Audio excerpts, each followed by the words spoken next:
Welcome to the Workforce Situation Room, where we spotlight some of the promising and innovative solutions that address some of our most pressing workforce and economic challenges. Our mission at Workforce Solutions Borderplex is to power businesses to prosperity by empowering people with tools and opportunities to reach their potential in the workforce. I'm Bianca, your host, and I stand alongside our ladies of leadership at Workforce Solutions Borderplex with Leila Melendez, our CEO, Alma Aranda, Workforce Development Director, and Karina Castillo, our Senior Research Analyst. In this room, we all believe every situation has a solution. For today's episode, here's the situation. So here we are again on the Workforce Situation Room. As you know, we're doing sound bites this month in honor of Women's Month, and we have our Economic Development Women Leading El Paso series. Today, we have Mary Beth Stevens joining us from the Better Business Bureau. She's the president of the organization, and then we're bringing back the El Paso Hispanic Chamber. This time, we're speaking with Terri Reed, who is the senior vice president of the organization. Now, Mary, I want to start with you. You came to El Paso after some stints in DC, Mexico, El Salvador, but I know you probably always get the question of why you picked El Paso, but my question's a little more on wondering if your experiences in those internationally and at DC influenced anything with coming to El Paso. Like I get that there were decisions, but did anything in that time help make the decision with El Paso? Absolutely. We had decided to move back to the United States. So we wanted our children to have some experience going to school in the United States, but we loved the Latin culture. And so we had opportunities to be in DC and other places, but there was a unique opportunity here on the border. I'd never been to El Paso, and my husband took the job, and this was 2008, beginning of 2009, so it was a little bit of a rough time in this area, but some people thought we were a little bit crazy for choosing El Paso, just because of a lot of the violence going on. And but we came here. We wanted to live on the border. For us, that was a plus. We wanted our children to stay bilingual, and we love so much about the culture. And so those were the things that really drove us to pick El Paso.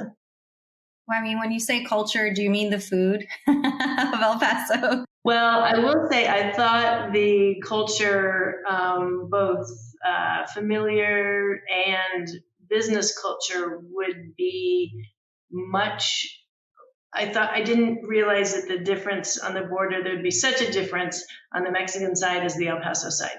I think some of that has changed. I thought it would be much more assimilated, and at least in 2009, it was not, and that was a shock to me, because I kind of understood Mexican business culture better than I did maybe Mexican American business culture.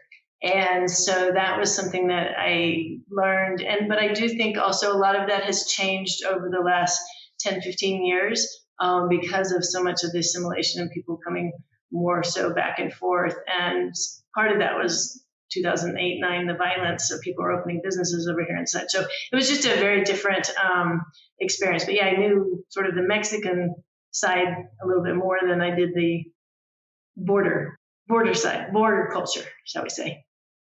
That is so interesting. I think we'll definitely have to come back to that when we talk a little bit more on the business side. Terri, I'm going to move over to you now. I wanted to give you a fun fact that there are 23 discs in a spinal cord. And if you could take responsibility and credibility for the El Paso Hispanic Chamber, I would say that you account for about half of those discs with all the experience that you had with the El Paso Chamber. Can you tell us and our listeners everything that you do? And when I say the word everything, I mean everything, because you do so much. What is it that you do with the Hispanic Chamber?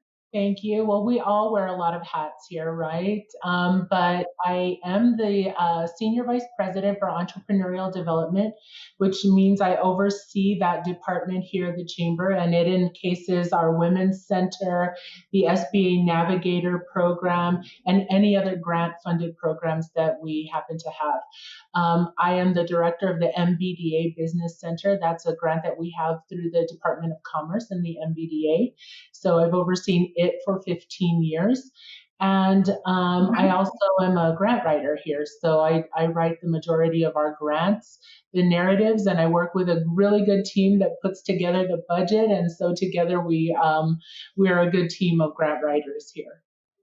And would you be able to reveal if you could pick a favorite sector of what it is that you do where more of your passion and what you love comes out, which would it be or what area would it be? Or I think dealing directly with businesses and talking to them, finding out what their issues are, their challenges, and their successes. Seeing where they plan to go, where they've come from. It is it is so different. Every single business that you deal with, like it's just we also train a lot of business specialists, obviously, within the different departments, and they would love to see just a standard guide on how to deal with business, but there really is no such thing because every single one of them is in a different phase. They are different in their acumen and what their experience is. So, there just is no standard way to do it, but I very much enjoy dealing with business and talking with them. And I guess that's where you and Mary Beth have something in common in terms of just the business association. Mary Beth, what intrigued you about businesses here in El Paso? I mean, both Mexican and American side, and what is it that sparks you up with that? I think the opportunities for especially small businesses to grow here is so different than other places. And when I moved here, I worked for the electric company for a number of years. And so I got to know large and small businesses. And I had a lot of freedom to go out and meet with them and such. And I was always struck by the work ethic and just how bright people were in not just especially young people. That was being Mhm. going to the university and seeing things was really exciting. But working with the businesses, just seeing really how hard they work, and so many family businesses too, and seeing them just figuring out how to get to that next generation and grow and keep going has always been super impressive. I love that you said that work ethic, and I think that both of you can probably reflect on that. There's a culture here when it comes to work ethic, and I think it has a lot to do with just that generational instillment of just working hard.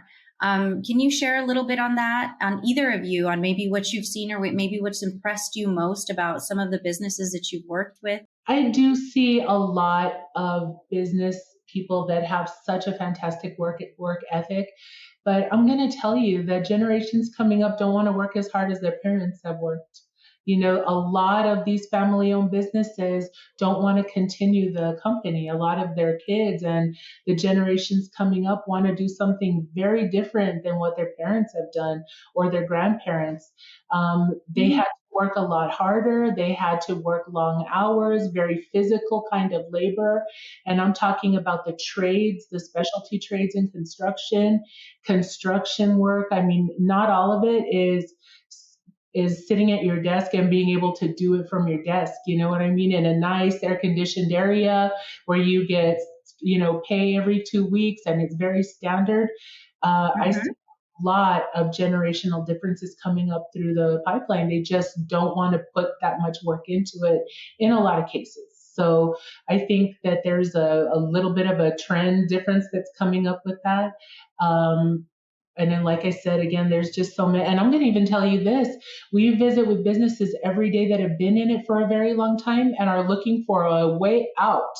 You know what I mean? Before things get bad, before they lose what money they've already put into it, they're looking Mhm. for other ideas. I had a transportation company not long ago that has done really well, has a lot of savings put away, and they want to buy a franchise. They're like, I want out. I'm tired of dealing with the everyday issues with inflation, with gas, and I want something that is a proven success, that I'm going to make some money, and that I don't have to necessarily be there at it.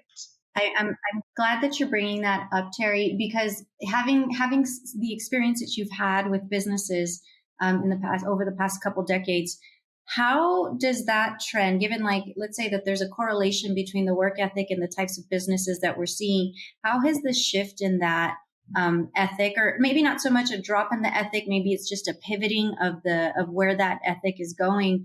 How do you see business? I mean, as you mentioned, some falling off, but are there new types of businesses coming in? Are there new trends coming in that contribute to the progress of the economy?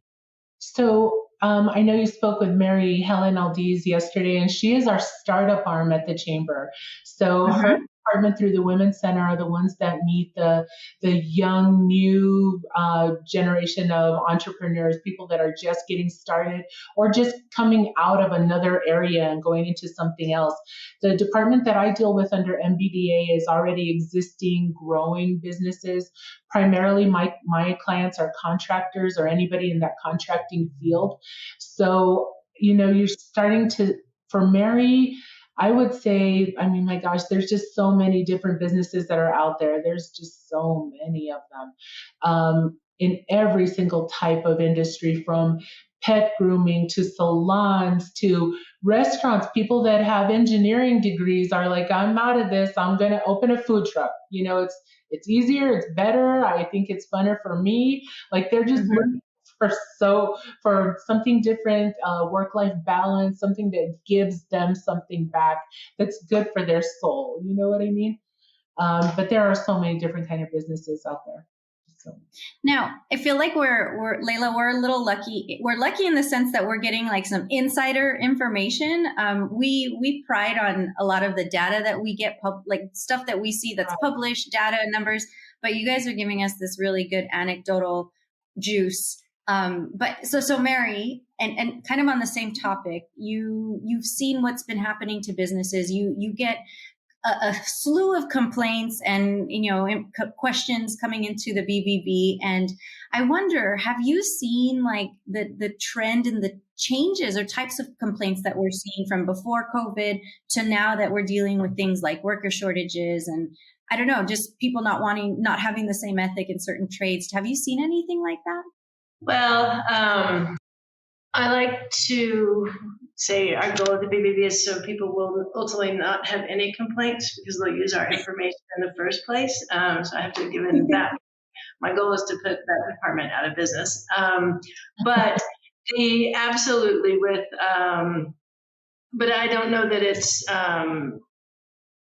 the issues that we've seen for businesses is not because of, the work ethic or anything. It's because of the shortages. So just being able to have staff. So like if you've started a project, and whether you're a roofer, plumber, whatever kind of thing, if then there's a problem, having your schedule is too full and you don't have the staff to be able to go out and do the different things. So that's been a huge issue for folks. And so like during the pandemic, we would give, more time and, try to understand, where they're coming from and work with the consumers to help them understand as well. And in general, people were pretty accommodating and understanding. But also to your point, though, about what's kind of different is one of the things that I think we really saw from the pandemic is a lot of these, family-owned businesses and such figuring out, and I think a lot of them are trying to figure out. So I think you're exactly right, Terri, like across the board. I mean, I've got 3 kids the same, and they see us like, or hear about how, much we work or used to work when we were young, and they're like, yeah, it's not really for us. But you know what? And I think maybe they're smarter, and if they're working smarter, but what we've seen is with a lot of the businesses, helping them transition to working smarter, making better decisions, and giving them tools to be able to do that. So a lot of that comes with technology. So if they, can get their books online and things like that, yes, it's a big, leap at first to get that kind of stuff done. Then it makes things much more simple going forward so that they don't work all day and then come home at night and do all their books and, that kind of thing, like a small business that you're just always working, and figuring out what tools they can really use to make their businesses more successful and also, more appealing to work there. And so I think there's a lot of interesting things that we learned. I think you all at Workforce Solutions know that far better than even we do, because that's what you're doing, is you're helping giving a lot of those businesses those tools. And, we've heard a lot of success stories from, learning how to use QuickBooks to also like, I use the example of one of the businesses we helped during the pandemic. We had one of the grants to give either help them build a website or improve traffic to their website or things like that. So we'd meet them wherever they were in that process. In a small business that, like does trophies and plaques here. They do a booming business in El Paso. They're like, gosh, I don't know. Do you think we could have a website? I'm like, of course you can. And like, you could sell all over the country if you want. I mean, the biggest challenge, I think, or one of the many challenges, and I know Terri sees this all the time, is they're kind of like, we're good. Not for that particular company, but a lot of the businesses like, we're happy. We don't want to take over the world. And so our challenge is to try to get some of those businesses for our community to take over the world and grow, and because that's so good for our economy. And economic development just feeds on each other. As one success builds right on top of each other exponentially. But I think that is one of the biggest challenges. Is they're just kind of like, I'm good, and I get it. I mean, you hit a certain point in your life, you're like, I'm good. I don't need another thing. You hit that cap, right? Yeah. You're just kind of And like Terri said, if they're not changing and going to that sort of next level, their next generation maybe is not so interested in doing it the same way that their parents did it. Oh yeah, and a lot of the older owners are like, don't bring those kind of ideas into this business, like that growing kind of idea or bringing modern stuff into this. We're fine. We've done just fine. So there is a little pushback. Yeah. And we talk often about growing our smaller businesses we discuss that too, as far as, pushing forward with the economy. But at the same time, in the name of evolution, like those businesses, not dramatically falling off or by choice deciding that they want out. It's almost just opening up space for the newness, for the new trends to start coming in. And at first, my first reaction to that was kind of like, ooh, that's not good, but then, you gotta create space for the new stuff. But back on the topic of growing those that do have the potential and perhaps the ganas to keep going. I noticed that, Mary Beth, you had started a program, the Buy El Paso program, during COVID, and something that continues to keep going. And then I saw something about Size Up El Paso. Can you tell me about some of the partnerships that you've had with other agencies and community partners? Yeah, so we're super excited. Actually, this is great timing because in the pandemic, two of the other grants that we worked on was to create a sort of a neutral, centralized source of information for small businesses. So we're not pushing anything. We know how hard it is for businesses to find resources. And if they have to go, and this in particular, when all the different grants and things were out there, they'd call and they're like, well, do I go to this place or that place or this place? And it's like, well, you can go to all of them. But anyway, we aggregated all of the information that we could, and we're continuing to do it this day. So it's not any kind of resources, and it's original source things. We link to the Hispanic Chamber. If they've got something, great going on, we just let people know about it. We'll push it out. So that's been really helpful. So people can just go to this site, epbusinessstrong.org, and find loads of information. And fortunately, the city and the county really found it valuable, so they continued to fund the site going forward. And then the kind of other component to it is by El Paso, and that's for the consumer side. So what we do is the charge was basically to create a buy local campaign. And so for small businesses. And so that was a little tricky during the pandemic because we constantly had to shift because it was like, go buy stuff this weekend here, but then everything would shut down and be like, okay, don't go there, but do it online. But it's been super satisfying because we were able to give attention to hundreds of small businesses that don't have the means to do it themselves. And so that has been fabulous. So the things that have evolved from that, we've featured Made in El Paso videos. We have which are some really, really cool things. And those are the Made in El Paso on the epbusinessstrong.org. And then we have El Paso Adventures that, if you're thinking of kind of what to do and on a weekend, you can go in there and look at, I'm going to go out to Socorro or do a brewery tour, or where can I go shopping for Mother's Day, or things like that. So they're all on there. So they're super fun. But in terms of adding more resources, we were really fortunate last year on the EP Business Strong site. We were able to add a tool called Size Up, and it's phenomenal. And it's really fun. If you haven't used it, go in there. It's almost like playing a game. You can go in and basically the site aggregates data from I think 1,000 data points on a regular basis. And so you go in for, say, I'm thinking about opening up a bookstore in this area. So you can geo-fence the area. It'll show you all the other bookstores. You can put in, say, well, if I brought in $1 million, if you don't have any idea what a bookstore would do, say if I brought in $1 million a year in revenue and I had 5 employees, and they're just little fields, you fill this out, it takes a minute. 5 employees, I paid them $40,000 each.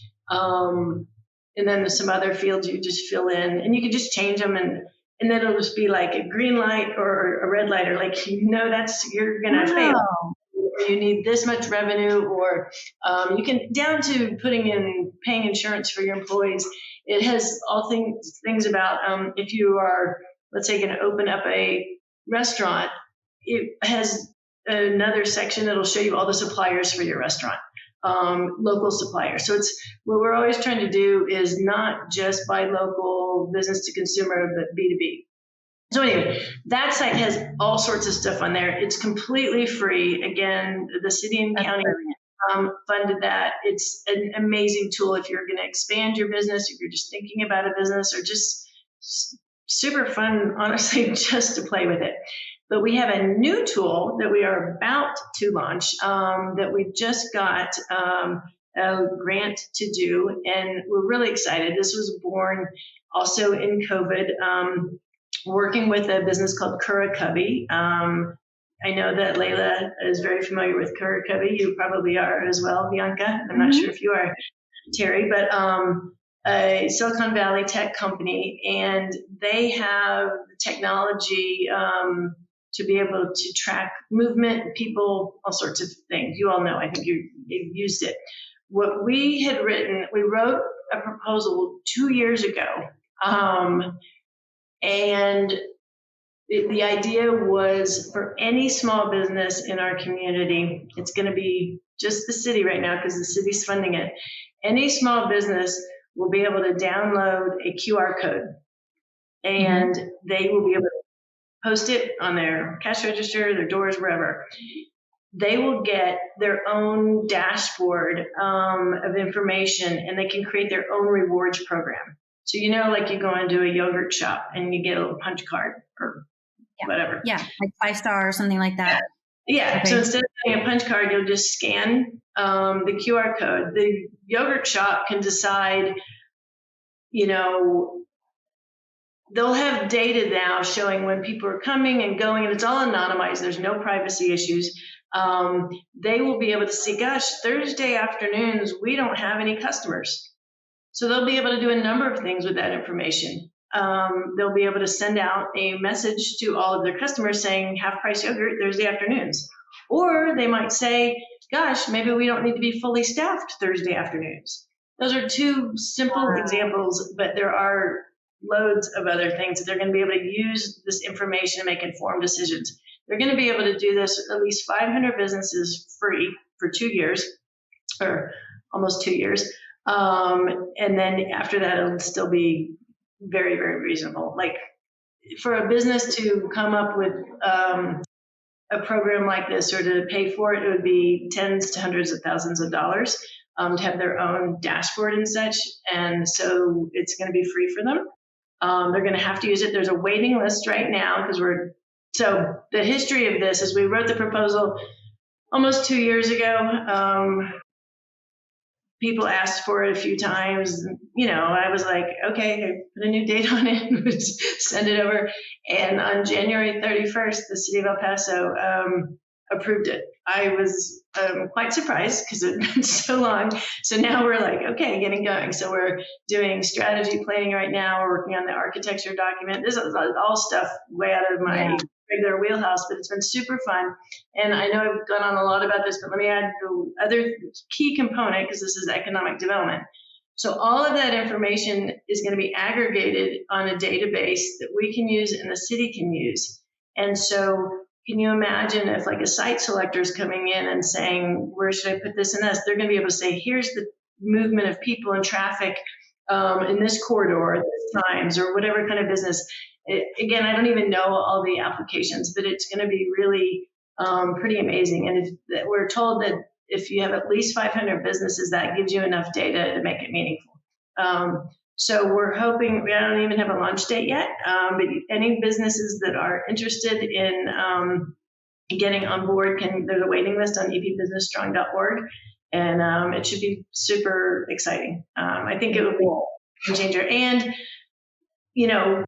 4 years ago, if you'd said, we're going to ask people to have a QR code at their register, it'd be like, and now everyone's like, where's your QR code? Where's my rewards program? Where's my, so really excited and have to give real shout out to Kura Cubby because they're doing this. Again, it was born in the pandemic. We were just trying to figure out ways to help businesses in the city of El Paso for really supporting the effort. So super excited about that. And Terri will have to speak to about how to be promoted and such because it'll be quite fun for businesses.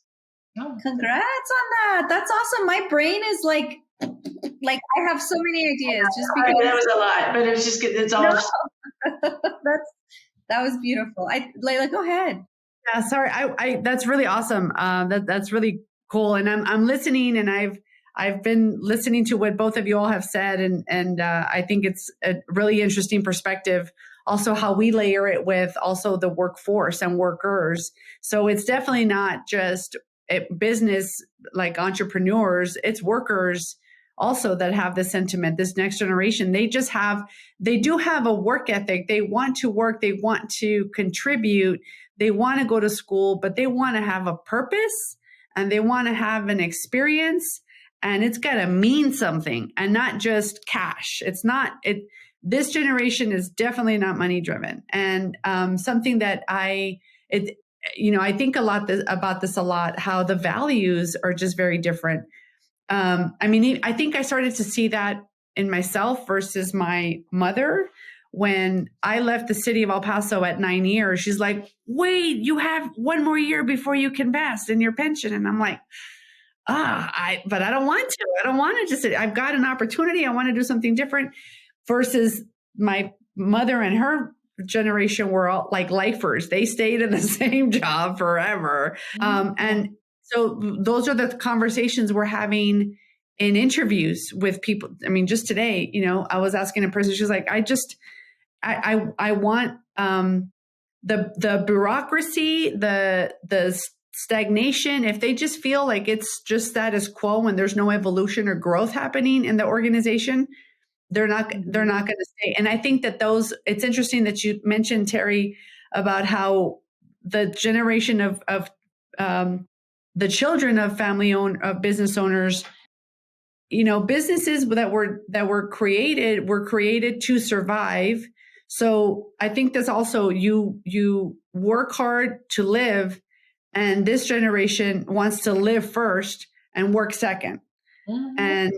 And even when it comes to owning a business, that's cool that I want to own a business, but I don't want to kill myself in that process. It needs to be fun. It should be cool. It should be fun. And then especially taking it back a little bit to the whole point of this podcast is women in economic development, what we as women leaders see and how we process these things differently, and leading in this space, which is actually very different in El Paso than it is in other communities. But how are you all seeing, or are you seeing some of those women entrepreneurs, because now of the major disruption that it had on us, that COVID had on us, working and running organizations and running businesses? What are you seeing from women in maybe designing business models a little bit different around the needs of families first? Our work environment is a little different now, so we're now having different work schedules that adapt to our family. Are women business owners having the same effect on startup businesses? I believe so. I do. I think that most of the businesses that we deal with they have to be more flexible. They're much more empathetic to employees. They do look at other things that can be done. And I think it's very important that they do that. I was on a call earlier today, and a lot of the different businesses were talking about, having in-house daycare. If they're going to have mothers that are working, that's a big barrier if they're not able to get daycare. So an in-house daycare is something that they're thinking about doing, staggering the hours so that moms can be off if they have to go get kids from school, or take them to school in the morning. But they find that they're very productive in the hours that they're able to be there, right? I think we're all having to look at things very differently. Like I said, there's a pre-COVID way to look at stuff and a post-COVID way to look at stuff. And, but we as employers, we're always training here. We're always looking for employees. It's a revolving door of people coming and going here. But it is true that you have to look at it in such a different perspective and see what it can't just be go to work and just do your job and leave. They want to feel that they're part of it. They're part of the growth. They have a buy-in to it. And I think that that's very important for anybody as an employer to look at. We have to be very flexible, very empathetic to people. How long? You mentioned you've been there over 20, how many years? 20? 21 here and almost 10 at the other chamber. So for the past, for 30 years, I've had 2 jobs on my resume. That's something that is interesting in, especially the Hispanic Chamber, is so many of the staff have been women. What can you share about what you have seen in their experience with the industry, with economic development, and those that have stayed in the field and those that have said, this is not it. I'm going to do something completely different. Right. And so I have seen a lot of people. I've been very fortunate, and a lot of them have moved on because the chamber is just not the place for them. We're a very fast-paced kind of business. We're very reactive.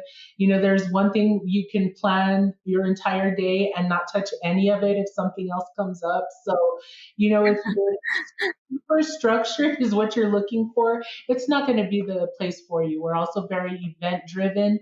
So, there's a lot of event type of support that goes into it. But you know what? I'm super happy to say that I know a lot of past employees have gone on to, like Layla, to bigger, to better. They've taken what they've learned and they've applied it, and they've just gone on to do fantastic things. I see a lot of people that have done that, and it's so inspiring to see that, because the chamber it's a tough environment. I think anytime you're dealing with businesses and with issues and advocacy, and Layla was our advocacy person, so she dealt with the rules and the laws and how it was going to affect them, and then how do we let them know what they should do so that it doesn't affect them too badly, it's just it has been super inspiring for me. It's one of the reasons I stay is to be able to help and teach people as they're coming through, because they're not all going to stay here. Me, Mary Helen, Cindy, Liz, and probably Jessica have been here the longest. Everybody else is under 2 years. We have 21 staff right now and 2 men. So we're super excited by that. Makes us behave a lot better when we have some diversity here. But That's awesome. That's awesome. Now, since we're on the topic of women in economic development, and coincidentally, Workforce also has a majority women staff, and it's not like, obviously, it's not like Layla or the people hiring go in and say we're going to pick a woman. It's just what resonates or what aligns. It's energetic. I do a lot. I mean, so let's be real, right? Women can handle a lot. They're very productive. They're organized. I mean, the ladies that we have here are very organized. They work a lot. They can take on a whole lot. And the guys we have are great too, but they're a little bit slower and they're a little bit more methodical about it. They have a whole different approach to it, right? Before you just dive in. And if you know our CEO, which all of you do, like Cindy's like, let's go, let's make it happen. We're not going to think about it that much. Let's just make it happen. So yeah, it's a whole different way of I studied pre-med for a bit. I was obsessed with neurobiology, brains. I just loved I still am.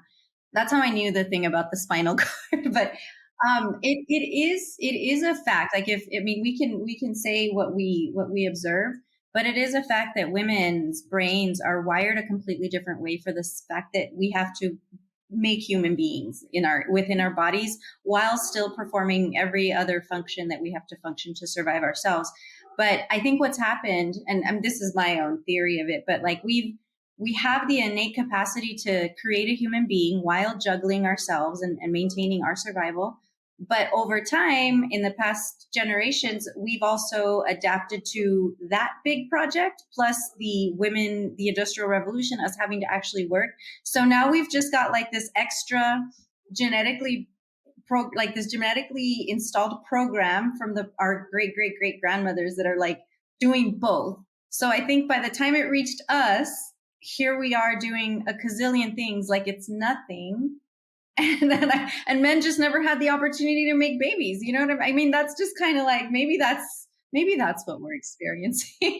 I don't know, but our brains are special. Mary, I want to come back to you and ask you a question about the businesses that you serve, and because in Terri's world, at the Hispanic Chamber, so many of their customers are businesses that are starting up, getting into maybe a different market with government contracting and things like that. And your businesses are maybe already established. They've got a customer base, and you're helping them protect that base and market themselves. And so, but you here in El Paso, and having been in other communities,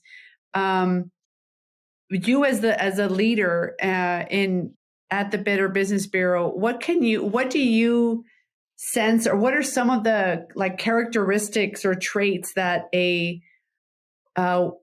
female leader in economic development brings that's a little bit different from men in economic development? Kind of the approaches.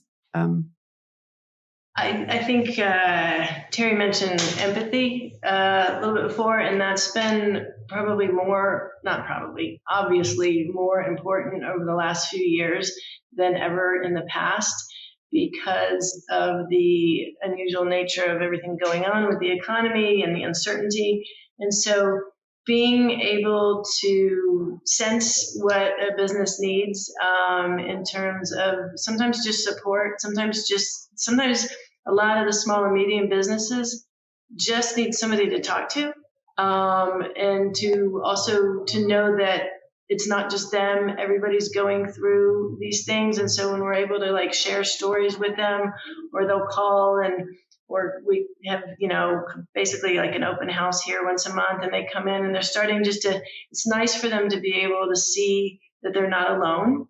And so I think that, don't know that that's necessarily just coming from a female perspective, but creating those opportunities and making sure we listen when we can.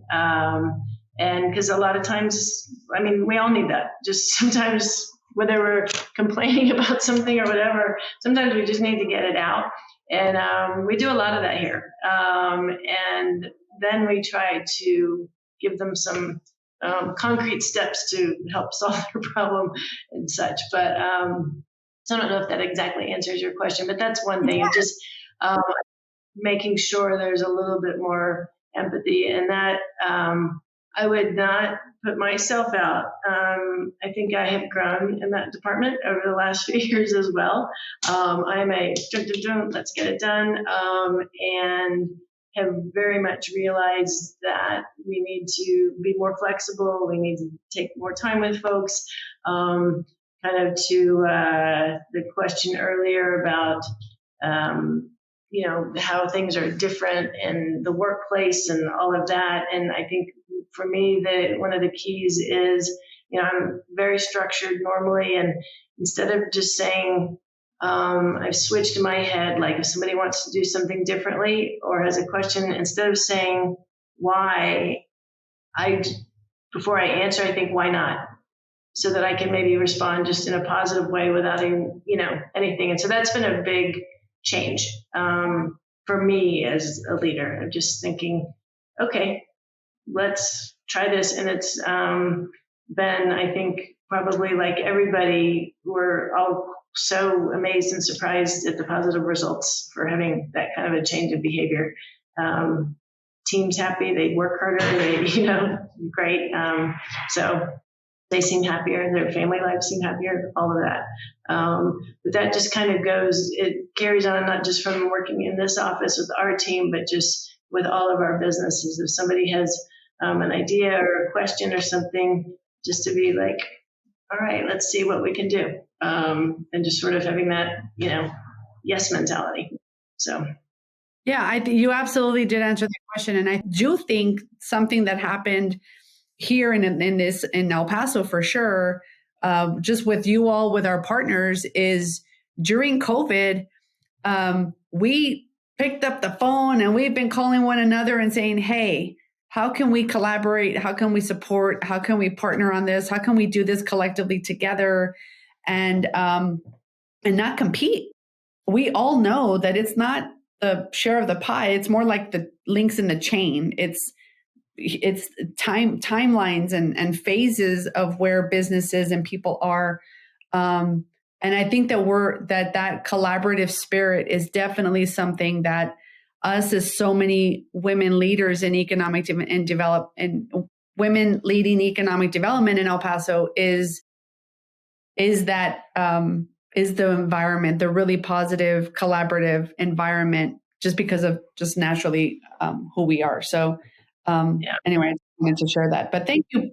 Go ahead. There's so many amazing, the collaboration and the support from the other female leaders in the community is extremely unique. I've lived in some other places. I also, I think we all have friends and colleagues in other places. And when I describe some of my experiences here with the support I have received personally and witnessed others, they really are blown away, because people are always like, why do you like it there so much? I'm like, because I can give them some examples, and they're like, oh, okay. So it's just a good environment. And having, I was probably couldn't have been more fortunate. When I moved here, two of the first people I met were Myrna Deckert and Joyce Wilson, and who taught, I think, all of us the critical importance of supporting each other. And it has, paid in dividends on so many levels for so many people. And it takes a little bit of work and time and such. And so it's really, really awesome, though, to see it. It's just grown and grown. And I think Myrna would be smiling down to see how some of her efforts to encourage the support of each other has grown. So it's been nice. So we've been asking, thank you for sharing that. That was touching. And by the way, I like that why not thing so much that I'm going to put this on my, on my laptop. It's a really good flip of the switch, right? Like in that moment. So what we're asking of all of our guests is, being in the economic development world, and we talked a little bit about pre-COVID and post-COVID. Now that we've gone through it, if you had the power to, if you could envision an ideal situation with what we know now and the resources that you have, and what the potential of the resources that you have, what would be an ideal, prosperous El Paso in terms of economy 5-10 years from now? Like, what would be the perfect world for El Paso's economy? I don't know what the perfect world would be, but my dream, one of my dreams for our local economy and small businesses in particular would be for them all to have financial records and, basically everyone learn how to use QuickBooks. That would be my one. That became so clear. I mean, just that kind of thing. And what I learned in, over the last few years is how hard it is. You got a small business and you're in good times. You don't have time to take a class or go to a seminar or do this or that, all the things that you need to do to actually help your business grow. And so just really figuring out a way to make some of those key things, whether it's that example or some other things, you guys at Workforce have other ones, figuring out a way to really get, what 80% of our businesses are small business, getting them to understand that investment in themselves and their time would pay dividends for the next decades for them. So that's just a little bit of a dream. And if my dream came true, I think our economy would be a lot better because they'd have better access to financing and all of that kind of things to grow. So, but I've got a lot of dreams. So that's a good one. That's a good one. What about you, Terri? So I think that I would love a business society, all of our businesses in El Paso, to be less afraid and to be less timid and to know that they're worth it and they can get what they dream of. There is a way to get there. A lot of them don't know it. They don't think that they can do it. They don't think that they qualify. They don't think they're good enough. And I want them to get rid of that mentality because the businesses that make it don't have that mentality at all. They walk in, I deserve this loan and I need to get it, and this is why. And I want all of our businesses to have that exact same mentality. They need to go in strong and confident. And that's what I dream for them. I think that's a worthiness, confidence. I think that's a really good one, but I'm going to go a little deeper. Terri, what do you think it is about these startups or business owners that do have this lapse in confidence and worthiness? Like what puts them there? What's the common denominator there? I think it is not knowing every aspect of that business. Do you know what I mean? A lot of it is that they may know what their product or their service is, but they don't know technology or they're not comfortable with social media or marketing. They don't know how to go about it. And I think that puts them in a place that makes them feel like they are not as good as another company. I see it every day, all the time. And I tell you, there is a lot to say about having that confidence and getting those people around you in that lifeboat with you that may know all those different things that you don't know, that is going to help to bring that confidence level up. It really is. And then that plus QuickBooks, and they're able to get that loan, that is going to really make a difference. Awesome. Well, thank you so much. All right, ladies. Well, thank you so much. This was awesome. We'll talk soon. All right. Thank you, guys. It was a pleasure visiting. We're eager to hear your feedback. Find us on Twitter and LinkedIn and let it out. We don't always have a choice in the situations we face, but you do have a choice in subscribing to Solutions. Join the Workforce Situation Room on your favorite podcast platform and hit subscribe. subscribe, where you'll find a solution to every situation. The best way to serve the community is to get real and understand the pulse of the Borderplex. Till next month,